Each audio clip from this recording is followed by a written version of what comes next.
नमस्कार. आपण आता करंट अफेअर्स संबंधातील पुढचा व्हिडिओ बघणार आहोत. तर आत्ताचा प्रश्न आहे 10वा. सोर्स आहे चालू घडामोडी, इयर बुक 2024, देवा जाधवर सर यांचे. तर प्रश्न 10वा आहे, दिल्लीच्या प्रगती मैदानावर डॅश डॅशवा आंतरराष्ट्रीय व्यापार मेळावा पार पडला. तर 42वा आंतरराष्ट्रीय मेळावा पार पडला. स्पष्टीकरण, नोव्हेंबर 2023 मध्ये 42वा आंतरराष्ट्रीय व्यापार मेळावा पार पडला. एक जिल्हा एक उत्पादन संकल्पनेतून महाराष्ट्राच्या दालनात 48 स्टॉल्स लावण्यात आले. 48 स्टॉलची मांडणी जे स्कूल ऑफ आर्ट्सच्या विद्यार्थ्यांनी केली आहे. मेळावा थीम वसुधैव कुटुंबकम, युनिटी इन ट्रेड. ठीक आहे, लक्षात ठेवण्यासारखं काय, पुन्हा सांगते. 2023 मध्ये जो आंतरराष्ट्रीय व्यापार मेळावा झाला कुठे, दिल्लीच्या प्रगती मैदानावर, तो कितवा होता? 42वा होता. एक जिल्हा एक उत्पादन ही संकल्पना होती महाराष्ट्राच्या दालनाची. तिथे 48 स्टॉल लावण्यात आले होते आणि ते 48 स्टॉलची मांडणी जे स्कूल ऑफ आर्ट्सच्या विद्यार्थ्यांनी केली होती. थीम काय होती मेळाव्याची? वसुधैव कुटुंबकम, युनिटी इन ट्रेड. पुढचा प्रश्न बघू. 11वा, रेमिटन्स ही संज्ञा कशा संदर्भातील आहे? तर त्याचं उत्तर आहे ऑप्शन 2, म्हणजे परदेशी वित्त प्रेरणा, म्हणजे परदेशस्थ कामगाराने त्याच्या किंवा तिच्या मायदेशी पाठवलेला पैसा होय. ठीक आहे. स्पष्टीकरण, अनिवासी भारतीयांनी देशात पाठवलेला पैसा वर्षभरात 26% वाढून 2023 मध्ये 112.5 अब्ज डॉलर झाला आहे, जो 2022 मध्ये 81.1 अब्ज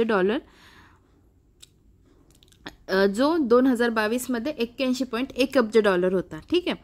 यामुळे भारत हा जागतिक स्तरावर सर्वाधिक रेमिटन्स प्राप्त करणारा देश ठरला आहे. पुन्हा बघू. अनिवासी भारतीयांनी देशात पाठवलेला पैसा वर्षभरात 26% वाढून 2023 मध्ये 112.5 अब्ज डॉलर झाला.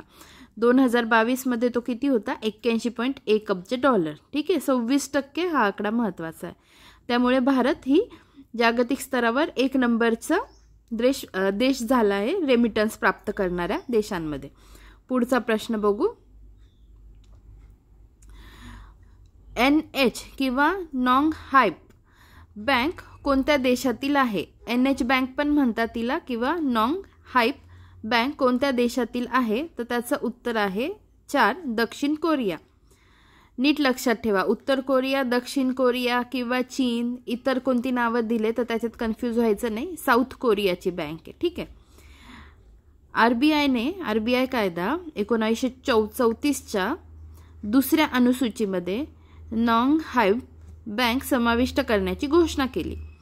सिओल, दक्षिण कोरिया येथे या बँकेची स्थापना 2012 मध्ये झाली. भारतात 2016 पासून कार्यरत कृषी बँकिंगसाठी ही बँक विशेष प्रयत्नशील. ठीक आहे. NH बँक कोणत्या देशाची आहे? दक्षिण कोरियाची आहे. न्यूजमध्ये का आहे? तर RBI कायदा 1934च्या 2ऱ्या अनुसूचीमध्ये NH बँक समाविष्ट करण्याची घोषणा केली म्हणून. सिओल, दक्षिण कोरिया येथे बँकेची स्थापना कधी झाली? 2012 मध्ये झाली. सिओल काय आहे? तर दक्षिण कोरियाची राजधानी आहे. भारतात कधीपासून कार्यरत? 2016 पासून. आणि कृषी बँकिंगसाठी ही बँक विशेष प्रयत्नशील आहे. पुढचा प्रश्न बघू. खालीलपैकी कोणते विधान बरोबर आहे? पुण्यातील कॉलेज ऑफ मिलिटरी इंजिनिअरिंग पूर्णपणे कार्बन निगेटिव्ह गॅरिसन बनले आहे. दुसरं विधान, भारतातील असे हे पहिले केंद्र ठरले आहे. याचं उत्तर आहे उत्तर क्रमांक 3, म्हणजे 1 आणि 2 दोन्ही विधाने त्यांचे बरोबर आहे. स्पष्टीकरण बघू. ग्लासगो COP म्हणजे कॉप, ग्लासगो COP 26 मध्ये, ग्लासगो COP 26 मध्ये 2079 पर्यंत नेट शून्य उत्सर्जन साध्य करण्याचे महत्त्वाकांक्षी लक्ष्य हाती घेणारे पुणे पहिले केंद्र असणार आहे. CME मधील ऊर्जा, CME म्हणजे काय म्हणायचे त्यांना? त्या कॉलेजचंच त्यांनी नाव दिलं फुल शॉर्ट फॉर्ममध्ये. CME college of military engineering असं लक्षात ठेवा. कॉलेज ऑफ मिलिटरी इंजिनिअरिंग मधील एकूण सौर ऊर्जा क्षमता 7 मेगावॅट झाली आहे. CMEने 2021 मध्ये 2 मेगावॅट सौर ऊर्जा प्रकल्प सुरू केला होता. आता 5 मेगावॅट असे एकूण 7 मेगावॅट झालं टोटल. ठीक आहे. राष्ट्रीय तिजोरीत वार्षिक 6.5 कोटी रुपयांच्या आर्थिक बचती व्यतिरिक्त महाराष्ट्र राज्य विद्युत ग्रीडशी जोडलेल्या 5 मेगावॅट पॉवर प्लांटमुळे CME पुणे येथे निर्माण होणारी वीज राष्ट्रीय संरक्षण प्रबोधिनीसाठी वापरणे शक्य होत आहे. पुढचा प्रश्न बघू. नुकतीच प्रकाश श्रीवास्तव यांची खालीलपैकी कशाच्या अध्यक्षपदी नियुक्ती करण्यात आली? तर नॅशनल ग्रीन ट्रिब्युनल म्हणजे NGT नॅशनल ग्रीन ट्रिब्युनलच्या अध्यक्षपदी श्रीवास्तव यांची नियुक्ती करण्यात आली. तर स्पष्टीकरण बघू तर इतर नियुक्त्या दिल्या आहेत. तर CDS म्हणजे चीफ ऑफ डिफेन्स स्टाफ कोण आहे सध्याचे? अनिल कुमार चौहान. CDS हे भारताचे दुसरे CDS आहे. पहिले कोण होते? जनरल बिपिन रावत होते. हे दुसरे अनिल कुमार चौहान हे दुसरे भारताचे CDS आहे. नंतर CAG controller and auditor general कोण आहे? Girish Chandra Murmu. CVC central vigilance commissioner कोण आहे? प्रवीण कुमार श्रीवास्तव. आणि NGTचे प्रमुख कोण आहे? प्रकाश श्रीवास्तव.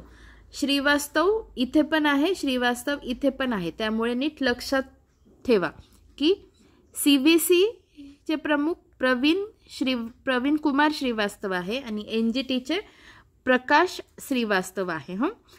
प्रवीण म्हटलं सेंट्रल व्हिजिलन्स कमिशन, NGTचं म्हटलं तर प्रकाश श्रीवास्तव. ठीक आहे. न्यायमूर्ती प्रकाश श्रीवास्तव यांची राष्ट्रीय हरित न्यायाधिकरण नॅशनल ग्रीन ट्रिब्युनलचे अध्यक्ष म्हणून ऑगस्ट 2023 मध्ये नियुक्ती करण्यात आली. NGTची स्थापना 18 ऑक्टोबर 2010.